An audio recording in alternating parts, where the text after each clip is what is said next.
Konnichiwa Japan! Sir ni in Japan, yours truly, my YouTube channel. At ngayon nga po pala, for today's video, ang aking lulutuin ay yakisoba or yaki udon. Ayan. Ito po ang yakisoba or yaki udon. At ito po ang aking mga ingredients. Meron po tayo ditong bell pepper, carrots, at sibuyas. At syempre, meron po tayong sausage or hotdog.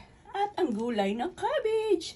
Ayan po ang ating mga ingredients sa pagluluto ng yaki udon. Start na po tayo sa ating pagluluto. At para makakain na rin dahil nagutom na po tayo.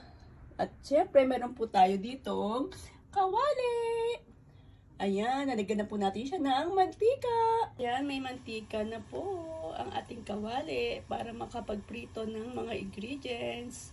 Ayan, nilagyan na po natin ang mga gulay na ingredients natin. Ang sibuyas, bell pepper, at ang carrot.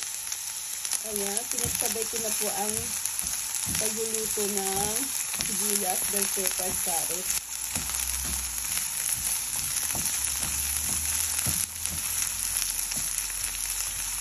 At susunod, nilagyan na po natin ang sausage, ang ating panghalo sa yaki udon.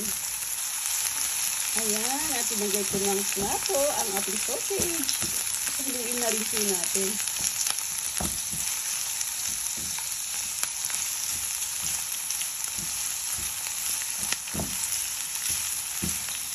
At mamaya ilalagay po natin ang men or noodles ng yaki udon.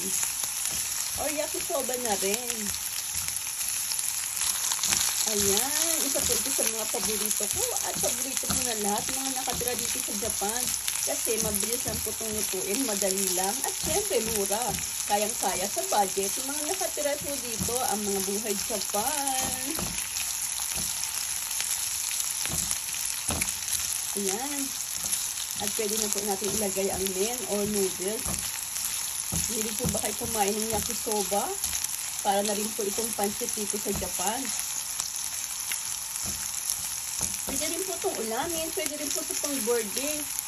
At sa mga okasyon, ito nga po yung handa ko eh. Ang yaki udon or yakisoba. Ayan, nalagyan na po natin ang noodles. Ayan, ito linagay na po natin.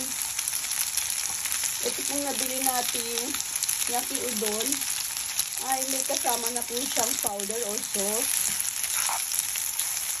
Kahit na po wala tayong yakisoba sauce na mga panglagay po dito, meron na po siyang kasama. Pero parang sarapin naman po pag naglagay tayo ng ibang mga sauce. Ayan, luin na po natin. At lalagyan po natin ng tubig. At ito pala po ang powder. Sauce panghalo dito sa yaki udon o yakisoba. At ito linagyan ko po ng tubig. Ayan. Yan po ang ating special recipe. May own version na pagluluto ng yaki udon o yakisoba. Ayan, dagdagan po natin ang tubig para lumambot po ang noodles. Ayan, mamaya lagyan po natin ng sauce at ng cabbage or gulay. Ayan, haluin po muna natin. Ayan, sa mga taga-Japan dyan, sa mga hilig magluto, try nyo rin po magluto ng yaki udon or yakisoba. At sa mga sa Pinas naman din po. Ayan, madali lang din po itong recipe na to. Kaya-kaya po ng lahat. At tipid pa po sa budget. Ayan, kahit na po wala tayong panghalo ng pork. Ayan, pwede na po mga sausage or mga giniling. O di po ba para lalong makatipid. At kunting gulay kailangan din po. Para maging healthy ang ating pagkain palagi. Laging may gulay. Ayan. At medyo malambot na po ang noodles or men ng Japan.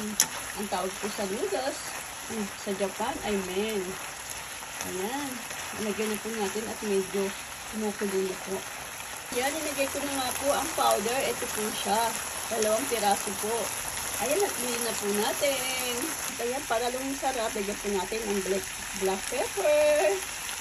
Inagay ko na rin po ang gulay na repolyo or cabbage. Haluin lang po natin at maya-maya maluluto na rin po ito. Yaki udon o yakisoba natin. At ayan, lalagyan po ulit natin ng oyster sauce para maging masarap.